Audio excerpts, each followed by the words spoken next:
हिमालय गुरुकुल पाठशाला के साधक बंधु भगिनी, आज हम हिमालय पर स्वामी जी के पास आ चुके हैं। इस समय स्वामी जी चरण पादुका बद्रीनाथ में निवास कर रहे हैं। आज यहीं से हम कैसे बने कर्मयोगी पुस्तक को शूट उसका वीडियो बना करके आपके पास लाइव पहुंचाएंगे। इसमें कुछ भी हम ऐड नहीं करेंगे, जो चीज़ें जैसी हैं वैसे के वैसे ही आप तक पहुंचेंगी। आज से हमने स्वामी जी से अनुमति लेकर के ये तय किया है कि इसमें कुछ ऐड नहीं करना है, वास्तविक चीज़ें ही आप तक पहुंचाना है। तो कैसे बने कर्मयोगी का अध्याय 2, कर्मयोगी बनने का संकल्प, अध्याय 2 का प्रारंभ करते हैं। स्वागत है, आपने इस पुस्तक को पढ़ना शुरू किया है। एक कर्मयोगी बनने के लिए संकल्पवान लोग ही अपना लक्ष्य हासिल करते हैं। इसलिए पहले आप अपने संकल्प को दृढ़ करें कि आप कर्मयोग के नियमों का अनुसरण करेंगे एवं एक सच्चे कर्मयोगी बनेंगे। समय और ज़िंदगी बेशकीमती है। ज़्यादातर हम कर्म के पीछे अपने मूल्यवान समय को नष्ट करते हैं। कर्मयोग का अनुसरण करके आप भविष्य में कर्मयोगी बन सकते हैं,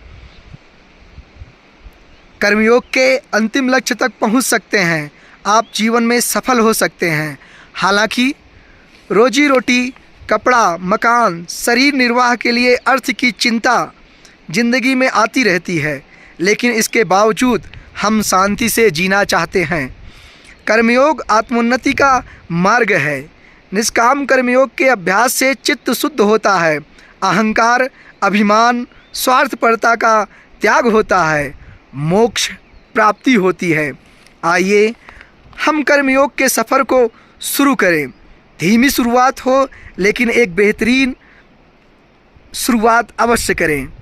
कर्मयोग के सफ़र को शुरू करने के पहले एक विषय अवश्य ध्यान में रखें कि कर्मयोग की शिक्षा को पहले अपने जीवन में पालन करना बिल्कुल असंभव लगेगा और इस पुस्तक को मोड़कर दूर रख देंगे, फिर दोबारा कभी पढ़ने की इच्छा नहीं होगी। मैंने सफ़र के पहले दिन ही धर्म के 10 गुणों का अभ्यास शुरू करने के लिए सुझाव दिया था। आपको लगेगा यह बिल्कुल असंभव है। गीता के एक श्लोक को प्रतिदिन पढ़ना, अर्थ के साथ फिर मनन करना, यह भी संभव नहीं है। और इस सफ़र से लौट जाने के लिए सोचेंगे। धर्म, अर्थ, काम और मोक्ष, यह 4 पुरुषार्थ में मोक्ष जो पुरुषार्थ है वो परम पुरुषार्थ है। अतः आपको पुरुषार्थ करना चाहिए, रुकना नहीं चाहिए, डरना नहीं चाहिए, हिम्मत हारना नहीं चाहिए।